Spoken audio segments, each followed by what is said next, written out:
Hi guys, welcome back to my channel. অনেক দিন পর, অনেক লং টাইম পর আমি তোমাদের সামনে আবার হাজির হলাম একটা নতুন ব্লগ নিয়ে।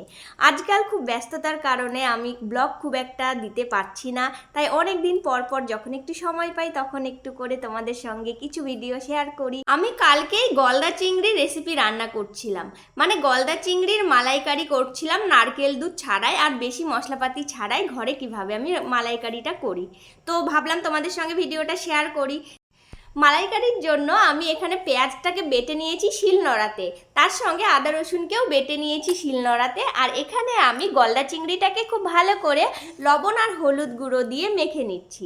তারপরে একটু ভালো করে ভেজে নেব, বেশি কড়কড়া করে ভাজার দরকার নেই, মোটামুটি ভাজলেই হয়ে যাবে। আর সঙ্গে কয়েকটা টমেটো নিয়েছি, টমেটোটা গ্রেভি করার জন্য আমার কাজে লাগবে। আর ধনেপাতা, কাঁচা লঙ্কা, বাস এটুকু দিয়েই আমি পুরো রেসিপিটা করব। আর বেশি কথা বলবো না, শুধু ব্লগটা দেখতে থাকো। আর এখানে কিন্তু আমি একদম বড় সাইজের যেটা গলদা চিংড়ি হয় সেটার থেকে একটু ছোট সাইজের চিংড়িটাই এখানে আমি নিয়েছি।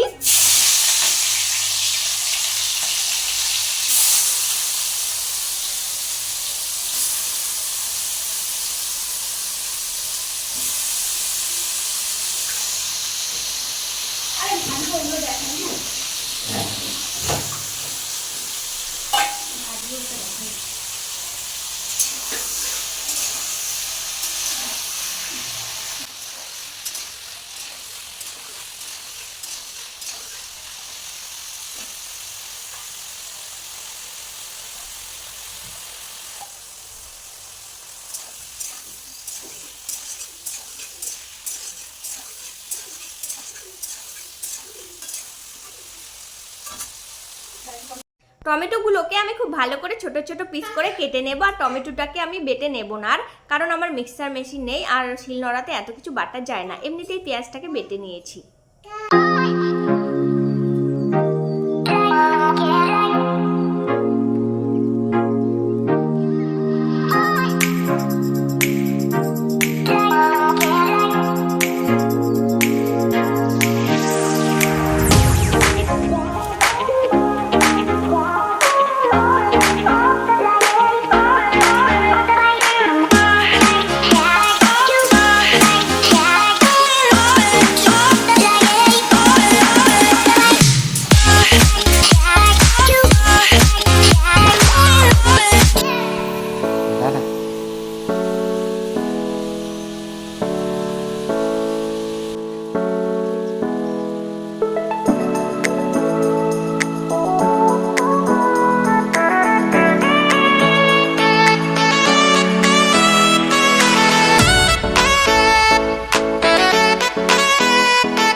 টেস্টে কেমন লাগছে।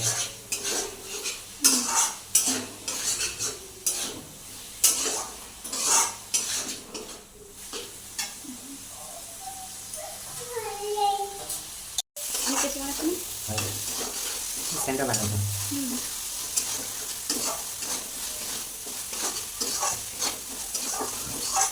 মোবাইলে দেখেছি বুঝলি, গলটা কিন্তু ভালো করে কষানো হয়ে গেছে,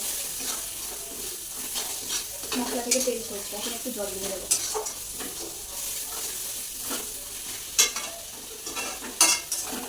মশলাটাকে আমি খুব ভালো করে কষিয়ে নিচ্ছি। এখানে পেঁয়াজ, আদা, রসুন বাটা আর সঙ্গে যেটা আমি টমেটো দিয়েছি, টমেটোটাকেও ভালো করে গলিয়ে নিয়ে পুরো মিক্স করে নিচ্ছি মশলাটাকে। আর এই মশলাটা কষাতে প্রায় 10 মিনিটের মতো লাগে, একটু সময়। আর তারপরে আমি দিয়ে দেব জল। মশলাটা ভালো করে কষিয়ে নেবার পরেই জল দেব। আমি যতটা গ্রেভি আমরা খাবো, আমাদের কয়েকজনের লাগবে, আমাদের মোটামুটি 4 জনের যতটা গ্রেভি লাগবে অতটাই আমি জল দিচ্ছি। তোমরা চাইলে আরও গাঢ় গাঢ় করতে পারো। আর আমি একটু হালকা পাতলা করেছি কারণ আমাদের জনসংখ্যা একটু বেশি আছে। কি গো ওই নিশু বাবা,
এটা কাট যায় বল।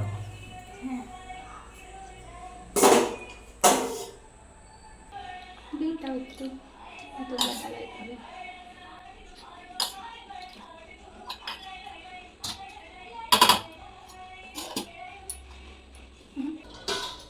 এখন আমি এটাকে সার্ভ করব। দুর্দান্ত স্বাদের একটা রেসিপি, চিংড়ি মাছের মালাইকারি, খুব কম মশলাপাতি দিয়ে আমি রান্না করেছি। আর এখন আমি এটা সার্ভ করব আমার ভাইকে আর বরকে আগে সার্ভ করে দেব, তারপরে মেয়েকে খাওয়াবো, তারপরে এন্ডে আমি খাবো। আমার কিন্তু ফুল রেসিপিটা আমি দিয়েছি, আর সব জায়গাতে হয়তো আমি বলতে পারিনি, কিন্তু আমি সব স্টেপ বাই স্টেপ আমি করেছি এইভাবে। আর ভিডিওটা যদি ভালো লাগে তাহলে লাইক দেবেন। আজকে বাই বাই। ঠিক আছে, আচ্ছা আমি নিচ্ছি, আমি খাওয়া নিয়ে যাচ্ছি, তোমার কাছে যাচ্ছি, যাও। এই একটা দে।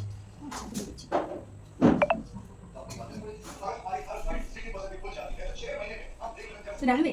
না ঠিক আছে। বুঝে